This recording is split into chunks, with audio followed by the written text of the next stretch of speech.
We are living in an age of violence. Our senses are bombarded by violence in the news, music, television, and other media outlets. Many people are the target of violence. The victims that most touch our hearts are women and children. It is true that men are also victims of abuse and violence, but in smaller numbers, which may be due to lack of reporting. Regardless of who the victim is, domestic or family violence is incompatible with God's plan for the human family. Domestic violence includes physical abuse, sexual abuse, and emotional abuse. There is no hierarchy of abuse, each one is destructive. Physical abuse may include behaviors such as pushing and kicking, and it can escalate into more harmful attacks. While it can start with minor bruising, it could end in murder. Sexual abuse can include inappropriate touching and verbal remarks. Rape, molestation, and incest are also included in this category. Emotional abuse includes behaviors that consistently degrade or belittle the individual.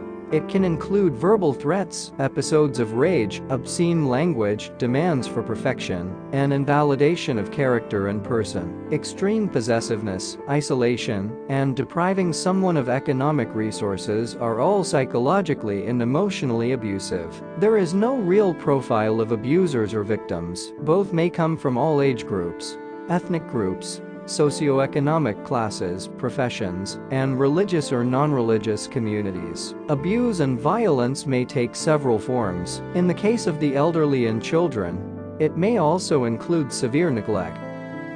The victims. In the United States of America, 1 in 4 women will experience domestic violence, also known as intimate partner violence, during her lifetime. Women are more likely than men to be killed by an intimate partner. Women between the ages of 20 and 24 are at the greatest risk of becoming victims of domestic violence. Every year, 1 in 3 female homicide victims is murdered by her current or former partner.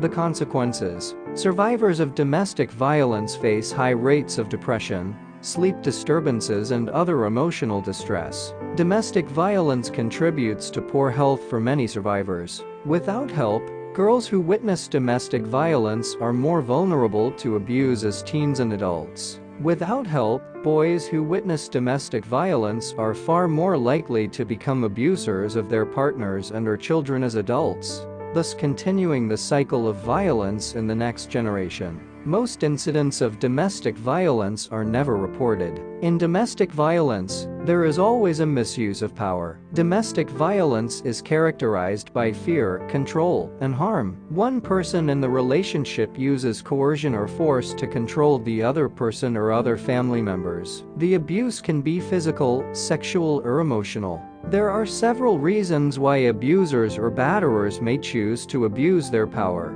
He thinks it is his right, that is, part of his role. He feels entitled to use force. He has learned this behavior in his past. He thinks this behavior works. Abuse has no place in healthy, godly relationships. Abusers assume they have the right to control all members of their family. The willingness to use violence to accomplish this control is from things he has learned. From various sources, the abuser has learned that it is appropriate for the person who is bigger and stronger, usually a male, to hit others for their own good, or because he loves them. Abusers learn abusive behavior from various sources, including observing parents and peers, misinterpretation of biblical teachings, and from the media jokes, cartoons, and movies that portray control and abuse as a normal part of relationships. And sometimes victims even think they are the cause of the abuse. But this is not true. The behavior of the victim does not cause the abuser's violence. The abuser is in control of the violence, the victim is not.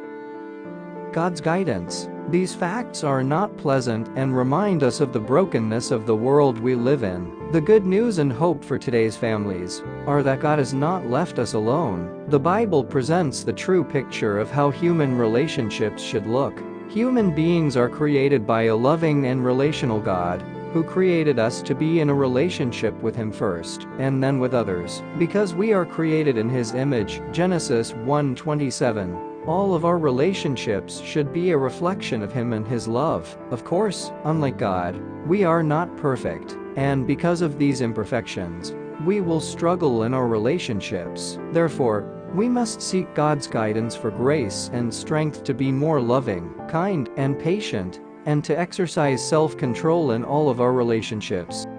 In empowering, God has provided a way for us to have healthy relationships. We are called to build each other up. This is called empowering. When we empower one another in the family, we build high trust in the relationship. When we misuse power by dominance and coercion, we tear down trust. Trust is the key in the empowering process. Parents who empower their children and prepare them for responsible interdependence will provide their children with the skills necessary to live as healthy adults and to build and maintain healthy relationships. When parents use unhealthy forms of power and control with children, the children detach from their family and learn negative ways of using power in relating to others. Empowerment is love in action, a godly characteristic we should imitate. If we are able to practice empowerment in our families, it will revolutionize the view of authority in our homes. Coercion and manipulation are the opposite of empowerment. They are a distortion of what true power is. Empowerment is about mutuality and unity.